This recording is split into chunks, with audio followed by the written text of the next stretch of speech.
Assalamualaikum warahmatullahi wabarakatuh. Waalaikumsalam.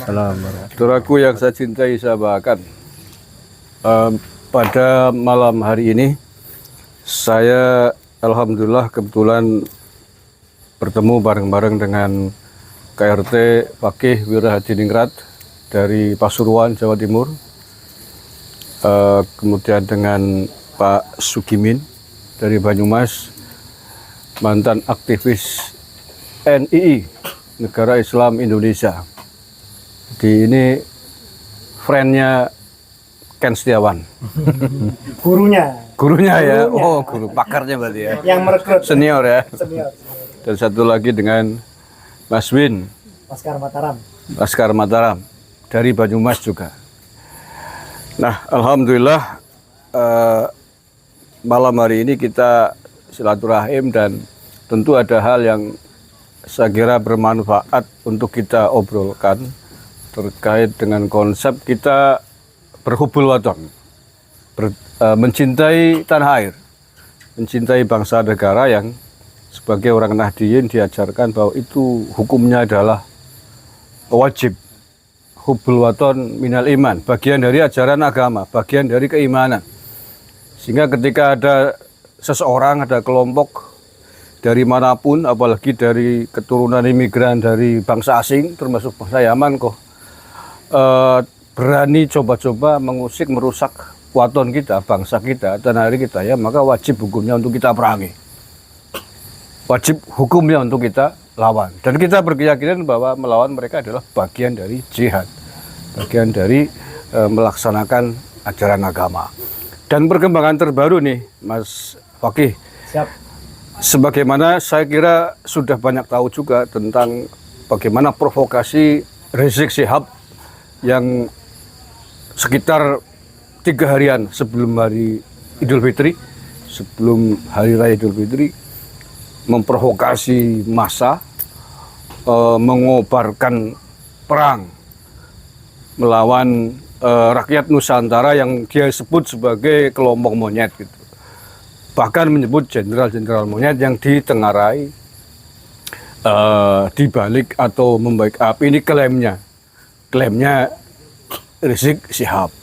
Bahkan kemudian itu provokasi itu dimakan mentah-mentah oleh sekelompok orang pengikutnya, di antaranya di Karanganyar kan, Jawa Tengah, dan di tempat lain, nantang-nantang, mempersekusi dan lain sebagainya. Padahal sebelumnya sudah kita tegaskan, kita ladeni tantangan perangnya Rizik Syihab. Tetapi bukan kita menginginkan perang, bentrok, clash dengan sesama anak bangsa pribumi Nusantara. Sejak awal Banyumas meladeni tantangan Rizik Syihab, tetapi yang kita ladeni adalah Rizik Syihab dan seluruh klan Yaman silakan. Mau model apa, mau sendirian atau mau rombongan silakan. Tetapi seluruhnya adalah klan Yaman, klan Balawi yang kita nilai sebagai klan pembuat gaduh di negara ini, yang selama ini mengganggu keutuhan dan kenyamanan hidup berbangsa dan bernegara sejak 2014 kalau kita mau lihat mundur lebih jauh sampai hari ini gitu. Nah, makanya ketika kemarin ada tantangan dari kelompok masyarakat di antaranya di Jakarta gitu ya, nantang-nantang Laskar Sabilah dari Demak gitu. Menurut saya itu salah alamat. Kita tidak menantang sesama anak bangsa gitu. Kita tidak menantang sesama warga pribumi. Banyumas pun tidak akan meladeni tantangannya Forum Persaudaraan Islam yang ada di Jakarta. Karena kita tidak bermusuhan dengan sampean. Yang kita hadapi adalah klan Balawi Yaman, keturunan imigran Yaman yang dipimpin oleh Rizik Syihab ini yang selalu membuat gaduh. Ya, Mas Win, kalau perlu nggak apa-apa lah. Orang Banyumas ngalah ditantang oleh Persaudaraan Islam, kan bukan itu. Tapi yang kita inginkan, kalau gentle laki-laki Rizik Syihab dan klannya, ya maju sendiri. Mau seperti apa gitu loh. Siapa yang mau diajuin, Rizik Syihab, Bahar Smith atau siapa? Mau rombongan, kalau rombongan hitung berapa orangnya, begitu. Mau di mana? Tetapi jangan warga negara, jangan anak-anak Nusantara, warga pribumi. Bukan itu yang kita kehendaki. Oke. Makanya kita juga tidak terlalu merespon dengan suaranya pengikutnya Rizik Syihab yang di Jakarta khususnya itu, karena bukan itu yang kita maksudkan. Tapi yang kita maksudkan adalah Rizik Syihab yang mengobarkan, memprovokasi perang. Gitu. Nah, itu diantara dinamika-dinamika terkini yang terjadi, Mas Fakih.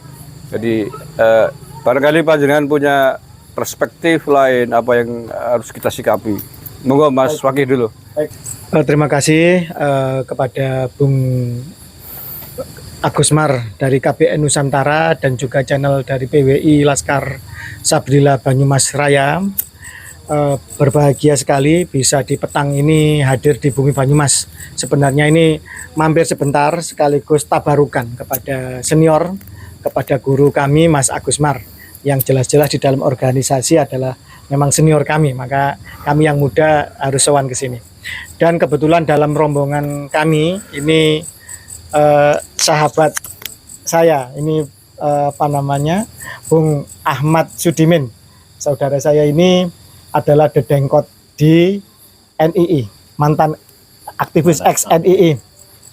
Insya Allah bisa dicari jejak digitalnya di TV One. Ya. Waktu itu kalau nggak salah beliau bertestimoni bagaimana melakukan perampokan-perampokan ya atas nama agama, melegalkan kejahatan atas nama agama untuk suatu cita-cita negara Islam Indonesia, bahwa negara Kesatuan Republik Indonesia adalah negara tauhid. Tapi alhamdulillah sekarang sudah kembali ke pangkuan NKRI dan memahami bahwa ternyata NKRI ini sudah bersyariah, sudah sesuai dengan kaidah agama, bahwa Pancasila tidak ada satupun silanya yang bertentangan dengan Al-Quran atau ajaran agama. Semuanya dilandasi oleh nilai-nilai dari agama Islam itu sendiri, dan saya yakin juga dilandasi oleh keluhuran nilai-nilai mulia dari seluruh agama lain yang ikut membangun NKRI kita. Bung Ahmad Sudimin datang ke sini sekaligus juga dari pertanyaan dari Bung Agusmar tadi, ini momentum yang bagus sebenarnya. Karena apa? Karena ini sebenarnya bangsa kita ini kan terlalu permisif, terlalu sabar. Sebagaimana yang diajukan gugatan uji kewarganegaraan oleh Bung Subhan ke Mahkamah Konstitusi, bahwa ternyata memang pelaksanaan hukum di negeri kita ini memang terjadi tebang pilih atau diskriminasi, Bung Agusman. Ketika kemudian berlaku dua undang-undang kewarganegaraan, kalau tidak salah tahun 47 dan 58, pada saat itu kemudian mencoba untuk meluruskan pasal 26 ayat 1 tentang kewarganegaraan dan ayat 2 tentang kependudukan. Itu etnis Cina itu dipaksa untuk mengajukan kewarganegaraan dan mereka berbondong-bondong melakukan itu. Tetapi dari klan Arab yang menurut sensus terakhir sebenarnya jumlahnya nggak terlalu banyak sih, cuma bikin bising aja, bikin rusuh aja mereka. Menurut sensus 2010 jumlah mereka cuma 0,1%. Artinya kalau jumlah penduduk Indonesia ini 280 juta, mereka cuma 280.000. Dan untuk yang Al-Irsyad ini sebenarnya tidak terlalu tidak terlalu mengglorifikasi nasab mereka, tidak mencoba untuk merasa ras mereka lebih mulia, karena mereka sadar sudah hidup di alam kemerdekaan dan tidak lagi ada segregasi kelas sebagaimana zaman kolonial. Yang sebelahnya, yang klan Ba'alwi, yang kemungkinan sekitar jumlahnya 150-an ribuan. 150.000 tapi ini bikin reseh sekali. Mengaku cucu Nabi, rasnya paling mulia. Terus kemudian menganggap pribumi Nusantara ini adalah jongos-jongos mereka. Mereka mengklaim sebagai majikan dan lain sebagainya. Ini yang ternyata akar dari pengakuan cucu Nabi ini membuat kejahatan yang kemana-mana, merembet kemana-mana. Seolah-olah mereka ini punya otoritas paling tinggi di dalam agama dan berhak untuk menghina, merendahkan ulama-ulama pribumi Nusantara, hingga Wali Songo pun yang jelas-jelas berjasa menancapkan dakwahnya pertama kali di Nusantara, beberapa generasi lembaga kewali songoan ya, gitu. Seperti yang kita ketahui sejak era Kediri, bahkan Kediri, kemudian ke Majapahit hingga Demak dan seterusnya. Ini mereka hina juga, mereka belokkan dan mereka hina. Dan ulama-ulama Nusantara dibilang 70 ulama non Habib, yang alim itu lebih hina, lebih rendah dibanding telapak kakinya seorang Habib yang ahli maksiat dan sebagainya lah. Cerita khurafat mereka mengunggul-unggulkan Tarim, Yaman dan sebagainya. Seolah mereka di bumi Nusantara ini mereka hanya sebagai tempat untuk buang hajat atau cari tempat makan saja, tapi mereka tetap memuji-muji Tarim. Padahal di Tarim sendiri, di Yaman sendiri, di Hadramaut sendiri, mereka tidak diakui sebagai bagian dari keluarga Nabi.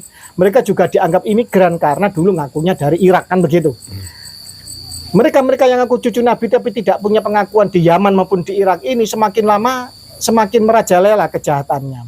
Bukan saja ketika mereka zaman kolonial Belanda, mereka menjadi antek Belanda, bekerja untuk Belanda, berangkat gratis oleh kapal Belanda, dapat gaji, dapat tanah, menjadi mufti, menjadi kapiten, seperti ayahnya si Imam Imam Monyet.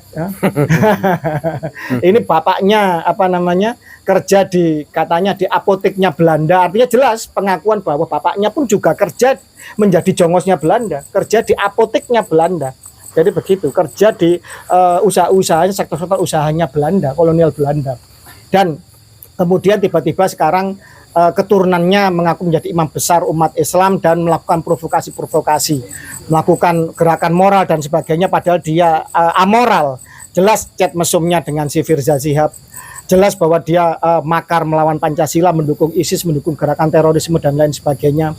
Jelas bahwa dia dulu dengan gerakan pentungannya di setiap hari-hari besar keagamaan, orang pakai atribut-atribut agama lain, mengucapkan Natal dan sebagainya, diserang dengan masif hingga kemudian puncaknya tahun 2017 memanfaatkan isu gubernur Pilgub Jakarta. Pada saat itu negara tiba-tiba tersentak kaget bahwa mereka-mereka yang dianggap tidak berbahaya, yang mereka-mereka dianggap ubudiyahnya, muamalahnya sama dengan ormas terbesar Islam NU, kemudian mereka-mereka yang dianggap cucu Nabi dan kita berhusnudzon ternyata melakukan kejahatan yang hampir-hampir mengancam dan disintegrasi atas nama sektarianisme di dalam republik ini.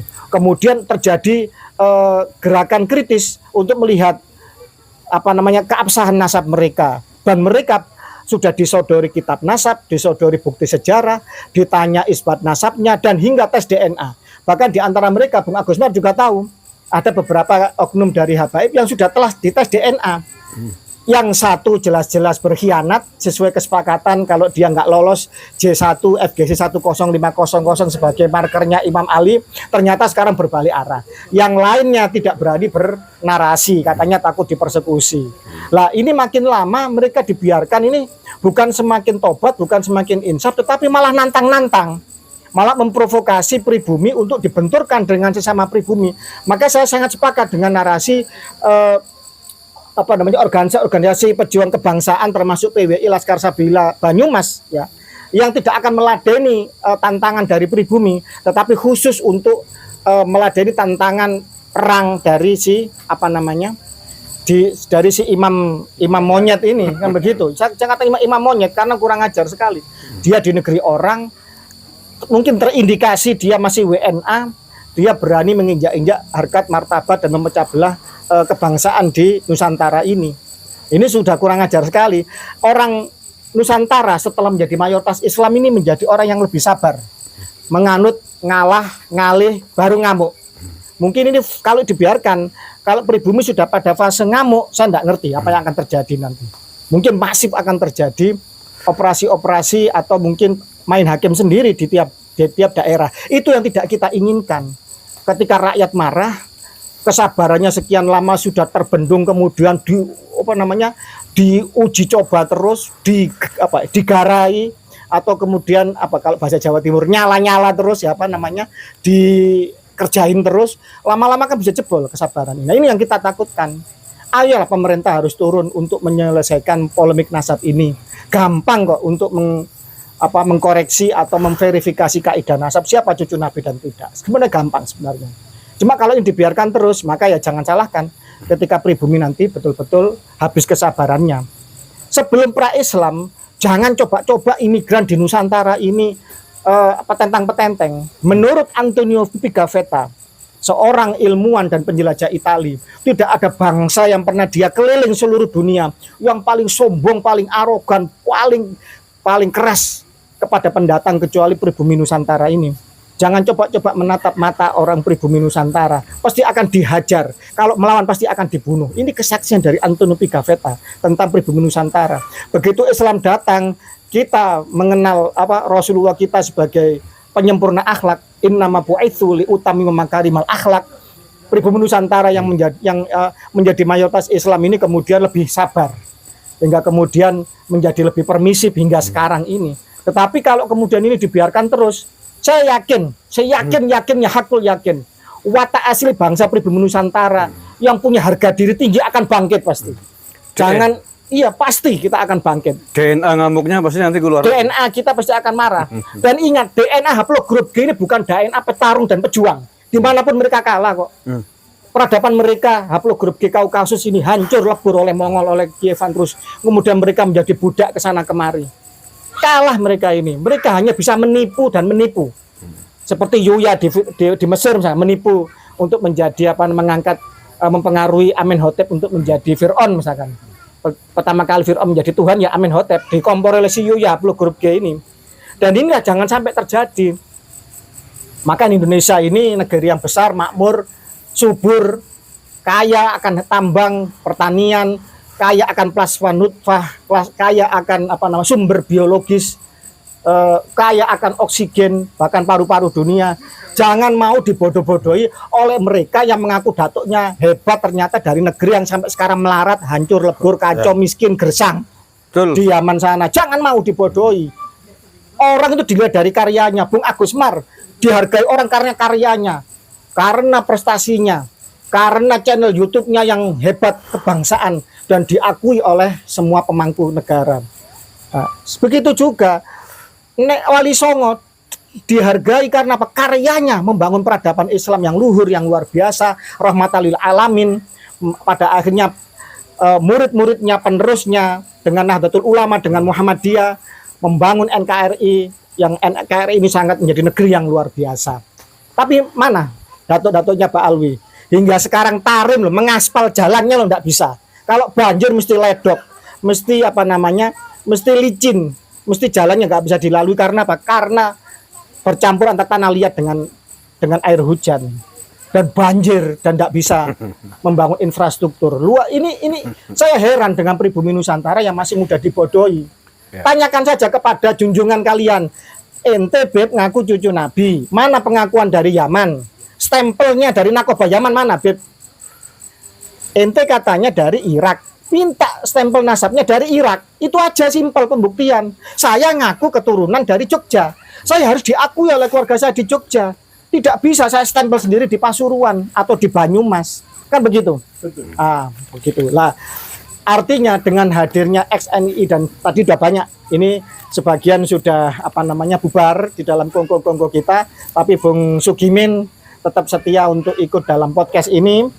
Maka monggo Mas Agus nanti dipertajam narasi tentang kebangsaan kepada XNI yang dulunya melegalkan merampok, membunuh, mencuri, ya kan, segala cara untuk ideologi mereka, tapi mereka sekarang sudah kembali kepada Pancasila, kepada bangsa ini. Monggo dipertajam Mas Agus.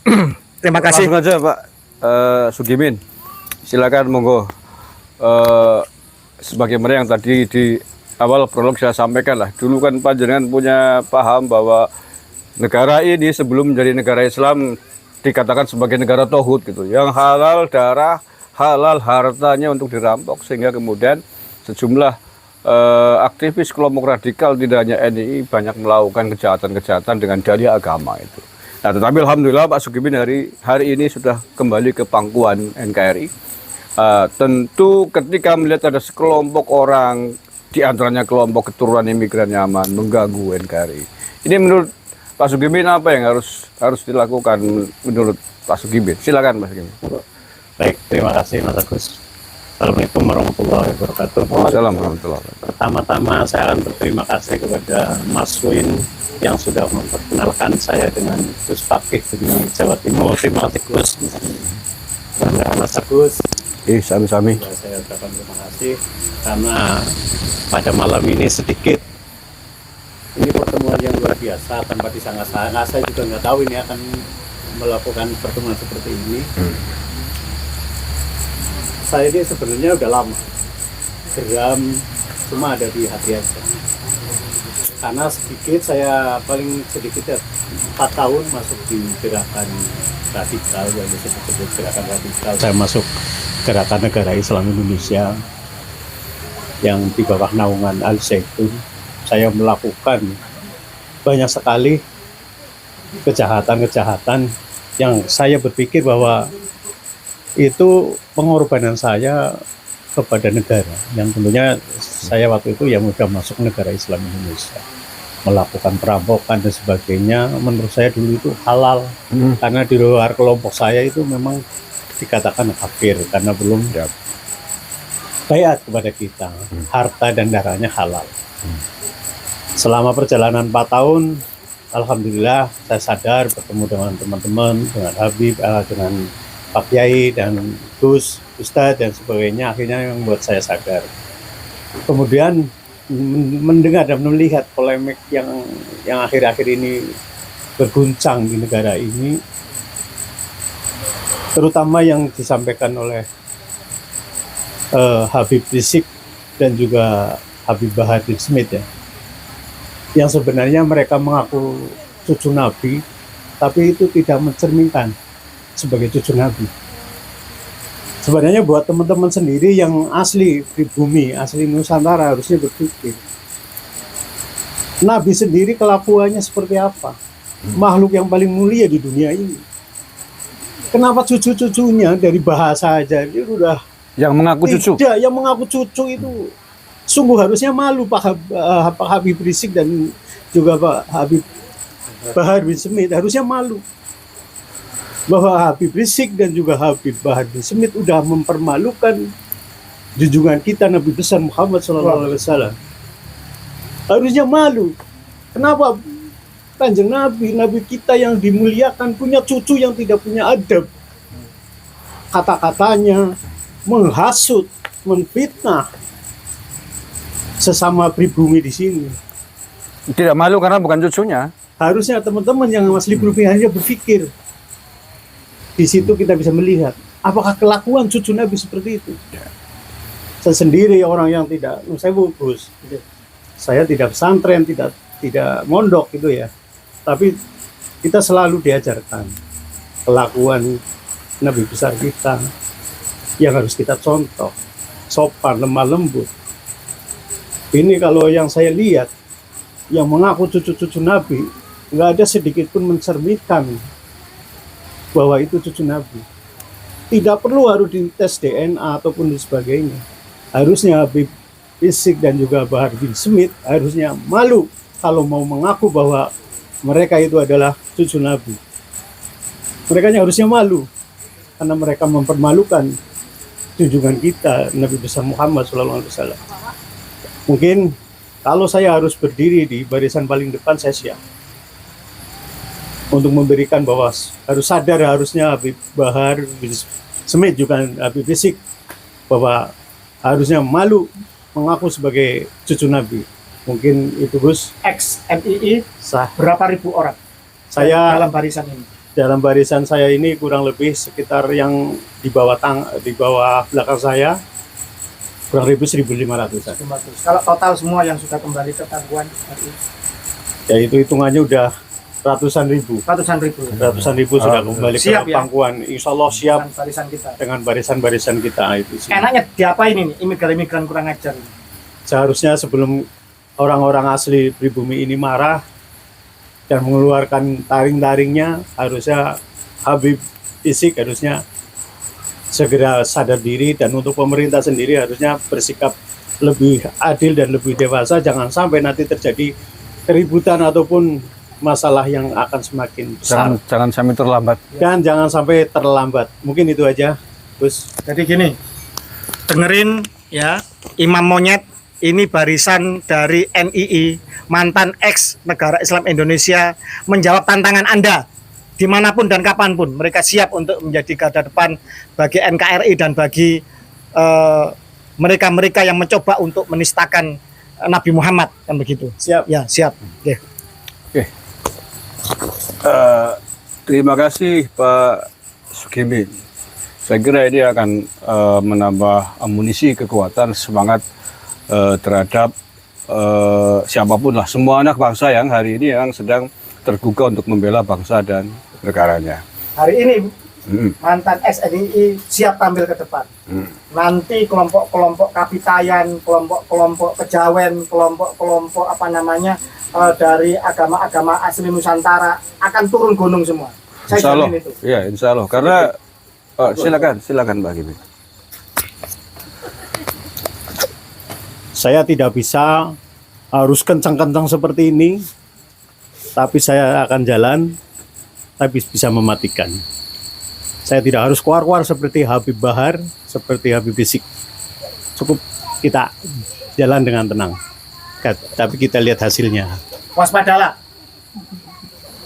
Mas Win, Laskar Mataram. Terima kasih. Oke, sekarang Mas Winarto, Laskar Mataram. Ini putra Baju Mas Asli. Terima kasih. Ini ada dua hal yang perlu saya sampaikan. Yang pertama untuk si Habib Monyet itu, Rizik, kita ketemu lagi. Jangan lupa, macan-macan Jowo kalau sudah keluar mengerikan. Nanti kami akan muncul Jowo Manunggal. Itu akan ingat itu. Saya udah sejak tahun 2014 sama si Habib Monyet itu. Sekarang kami sudah mempunyai banyak sekali catatan yang sangat tidak baik di negeri kami. Kalian itu pendatang, jangan kurang ajar. Nanti kalau Jowo sudah manunggal, macam-macam sudah bangkit semuanya, habis kami. Itu aja. Jadi Laskar Nusantara. Iya, Laskar Nusantara. Dan khusus bagi pribumi yang selama ini mengikuti Habib Monyet itu, sadarlah. Kita saudara, jangan mau diadu domba. Itu, kita lebih baik mempertahankan negeri kita ke depan untuk menata semuanya lebih baik. Jangan mau mereka tuh pengkhianat semua itu. Tuang adu domba. Dan si Rizik itu hati-hati, kalau Jowo sudah manunggal, mata-mata sudah bangkit, itu tidak akan bisa membendung sama sekali. Itu aja yang bisa saya sampaikan. Terima kasih. Terima kasih Mas Winarto, singkat padat namun mengerikan. Pasukan macannya siap bergerak. Nah, oleh karena itu yang terakhir dari saya, kalau kemarin Rizik Syihab yang nggak tahu posisinya sebagai apa, berani-beraninya meminta mengultimatum Presiden Prabowo untuk membersihkan kita semua, membersihkan. Dan hari ini kita meminta kepada Presiden Prabowo untuk dibersihkan itu keturunan imigran dari Yaman, Pahlawi Yaman khususnya. Keturunan imigran, Pahlawian, bersihkan dari Nusantara, kalau perlu pulangkan ke negara asalnya di Hadramaut, Yaman. Apapun alasannya, sekali lagi sebelum terlambat. Sebelum seluruh putra Nusantara ini ngamuk, ngalahnya sudah, ngalihnya sudah. Tinggal satu step lagi, ngamuk. Maka sebelum ngamuk, Mereka kita udah pegang semua. nah, Catatan buruk semua, nggak baik untuk negeri ini, NKRI ini, yang harus dibuang itu, harus dibuang ke laut. nah makanya sekali lagi sebelum warga anak-anak Nusantara ini ngamuk, mohon kepada negara, Presiden Prabowo saya minta, mohon maaf, bukan mengultimatum ya Rizik Syihab, tetapi karena kita sudah jengah, kita sudah bosan atas kegaduhan yang mereka timbulkan. Maka kalau bisa bersihkan mereka keturunan Pahlawi Yaman dari tanah air ini yang jumlahnya tidak seberapa, tentu 270 juta jiwa ini di atas segala-galanya. Kalau mereka ngamuk, nggak sampai 1 minggu selesai itu keturunan imigran dari Pahlawi Yaman yang jumlahnya paling 100.000 lebih sedikit. Nusa Kambangan Omber itu untuk menenggelamkan mereka itu. Itu saja saya kira. Terima kasih Gus Fakih, Pak Sugimin, Mas Win atas podcast dan bincang-bincangnya pada malam hari ini. Saya akhiri. Billahi taufiq wal hidayah wa ridho wal inayah. Wallahul muwaffiq ila aqwamit thoriq. Assalamualaikum warahmatullahi wabarakatuh. Waalaikumsalam warahmatullahi wabarakatuh. Merdeka. Merdeka. NKRI Harga mati. mati.